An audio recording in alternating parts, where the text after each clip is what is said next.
Hi everybody. In our last talk we talked about trauma. We started to open up this topic of what trauma is, and we pitched the idea that maybe there's all kinds of different people living in our communities right around us, maybe even attending our churches, who are fleeing from terrible situations, who are coming in from other countries that are a completely different context than the countries that we live in, or than the country that we live in here in Canada. And so right away, this presents all kinds of different challenges. And one of the challenges that I think that a lot of people overlook is the idea of trauma. So not only can we perhaps wonder if there are people in our midst who've experienced all kinds of terrible atrocities, but at the same time, I think that one thing that we miss is that a lot of people don't really understand that the way that people think about trauma, the way that they understand trauma, the way that they interact with trauma is actually very different and is dependent on our culture. So this is something that we need to think to figure out. There's this whole idea of, is trauma universal? If we are almost basically talking like a different language, and I don't necessarily mean English or French compared with another language, but I mean the language of trauma. If we're talking a whole different language with people as we work with them, as we try to minister to them, then we're going to have all kinds of misunderstandings. So let's think about this for a little while here. Is trauma universal? Well, a good start is that definition of trauma that we talked about last time. So this idea of trauma as a state of physical or emotional shock, which may or may be a result of real, anticipated, imagined, or forgotten experiences or encounters. Trauma may occur at the individual, group, or cultural level. Now, this is really a really interesting definition there. And I know I kind of blew through it pretty quickly, but if you actually stop and think about it, there's a lot of profound things in there. We talked about emotional shock and some of those pieces last time, and we will expand on those in a future talk. But really what I think we could kind of focus on is the impact of trauma on us. And so I said last time that trauma makes people feel really unsafe. And what's actually happening there is that there's a variety of physiological responses that happen to a really dangerous situation, which people then carry with them throughout their lives. And so the way that we understand trauma, and by we, I guess I mean trauma therapists and trauma experts, what we do is we recognize that the physiological responses, like the body-based responses to trauma, are actually very common. Common across humans, across people. We're all human beings, right? But the way that these responses are interpreted, the ways that they're understood, and the ways that they're treated can actually vary from culture to culture in really different ways. So it's really profound and really interesting, and it might feel a little bit daunting to think about as a church to how to relate to people who are understanding trauma in such a different way. But at the same time, I think there's some general characteristics that we can look at that'll help us with this. So how does culture impact the way that you experience trauma? Maybe you yourself have experienced a trauma. Your understanding of it has come through your culture. Now, there are some people who feel that some of the ideas, some of the ways that we understand trauma here in a country like Canada are profoundly different and endorse like a Western value system compared with a lot of the people who are coming in from other places. The people that I work with, they tend to come in from all kinds of different countries, from places like the Middle East, Africa, Asia, Latin America, places where the values are really different and the ways of living are really different. And so what we need to do is we need to just step back for a second and understand how we understand trauma and mental health and see if it aligns with the ways that our neighbors are viewing it, so that we can come to a common ground, so that we can minister to them in a way that makes sense for them. So in the West here, we tend to think about trauma in three main ways. We tend to think about it as individual, so that it's really based in ourselves, in our bodies, in our minds, in our emotions, in our thoughts. So we tend to think about it that way, and we actually tend to think about mental health that way too, in general. We tend to pathologize it, and by that I mean we tend to look at it as a bad thing.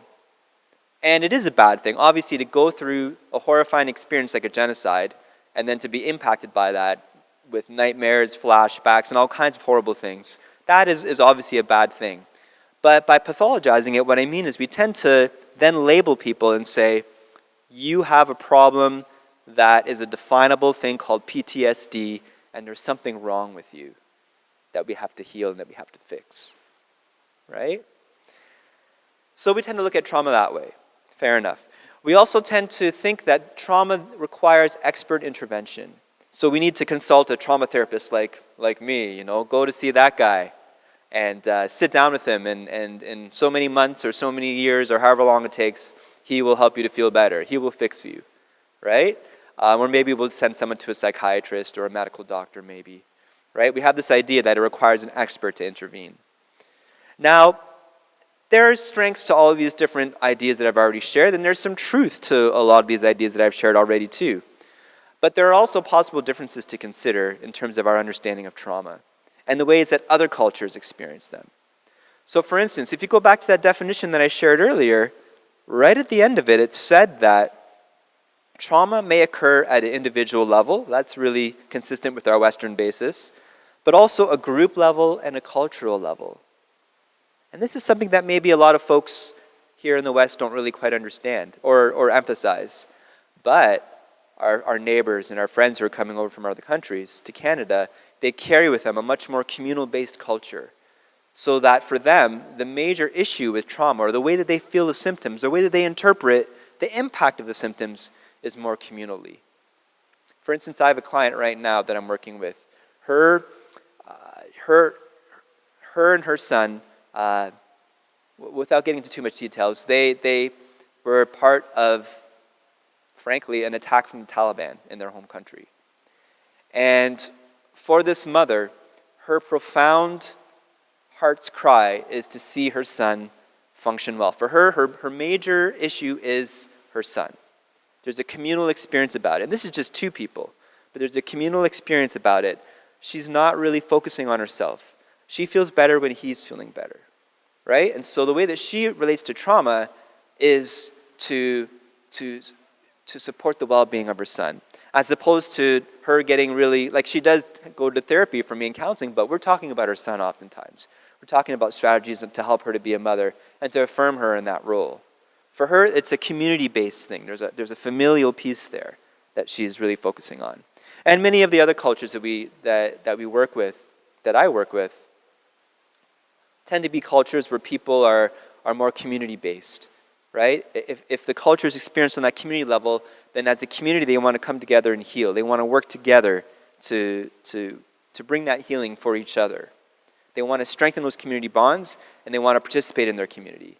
And that is where the healing starts to take place, and that's how they assess if the trauma is a huge issue or not. Interesting, right? It might be really different than the way that you interpret trauma and understand it. So we have that idea. A lot of the people also that I work with, a lot of the cultures, they actually don't like to emphasize things like mental illness, things like being told that there's something wrong with them. There's a lot of stigma attached to that, actually. But instead, what they're wonderful at doing is they love to affirm their mental health. They love to affirm their strength and their resources and their abilities to survive and move on. Oftentimes, they'll actually talk about trusting in God to do that too, which is a really interesting piece that I think that we can, as Christians, we can understand and appreciate. So a lot of the folks that I'm working with, they really do tend to focus on their own strengths and focus on the things that really empower them to be able to live their lives in a really powerful way. They also tend to reject labels. So like I said earlier, we like to slap on labels on people we like to pathologize people, right? We like to say, you have PTSD. Whereas a lot of the people that I work with, they shun those labels. They don't want to be defined by some kind of psychiatric label, which would then pigeonhole them to have a certain experience for the rest of their lives. And again, I said there is some strength and some helpfulness to being able to have a label that's identifiable to help people to understand what's going on with them. But at the same time, again, there's going to be cultures that just reject that whole idea. So we have to figure out ways to support people without slapping a label on them. And maybe it's just to relate to them as people who've been through something really terrible, which we then want to help them support them through. Right? So again, it takes a little bit of maybe a mental gymnastic, but I think in the long run, it actually affirms their humanness. It affirms their sense of being a person, a whole person, rather than just someone who is a label of PTSD or whatever label we give them. Finally, there's this idea of expert intervention. And a lot of people in other countries, or from other countries, from other cultures, they would much prefer to treat something like trauma through the community, whether it be through their family, or whether it be through the broader community of people, in their culture. And oftentimes, people access their help and their strength through their faith groups. So they're actually trying to heal by accessing their faith group, by participating in their faith and developing their spirituality. So this is actually a really, really huge piece here. And so for a lot of people, they turn to religion, they turn to God for healing. And here we are in our churches, ready with open arms, right beside people, literally maybe even in our communities. And we have this amazing opportunity of people who would much rather want to deal with their trauma in a setting like this in our churches, as opposed to talking to a therapist like me in some sterile office somewhere. So, as churches who want to be present with various communities of people who live in our areas and who want to do this work of reconciliation and trauma healing, we can become aware that our views on things like trauma might be different than theirs. And we can start to shift our thinking to align our views to be more closely associated with how they look at these things. To reconcile people who've been torn apart by trauma and violence, we can begin by acknowledging the communal aspects of trauma and beginning to think about our churches as a communal setting where people can begin to really sift through their trauma. And I don't even necessarily mean through trauma groups or therapy groups or anything like that, or anything really clinical. I just mean by being a welcoming community, a loving community, a community that honors the wholeness of people, a community that sees people and not as the refugee, or not as the person who experienced a war, not as the person who experienced an attack from the Taliban, but as a wonderful mother who's giving her heart to support her son who's struggling right now. So let's figure out ways that we can come around these folks. Let's figure out how these differences in the ways that people understand trauma can actually enrich our spiritual lives as churches and as individuals, and how we can be a support to these people as we rub shoulders with them in our communities and perhaps even in our churches. Again, to reconcile people who've been torn apart by trauma and violence, we can begin by acknowledging these communal aspects of trauma, and the healing we have learned can often flow through meeting together and engaging with one another. So let's figure out ways we can do that all the more. Let's figure out ways that we can build community so that we can truly minister to each other. The rest of this series will talk about ways we can do this. So thank you very much for tuning in. God bless you.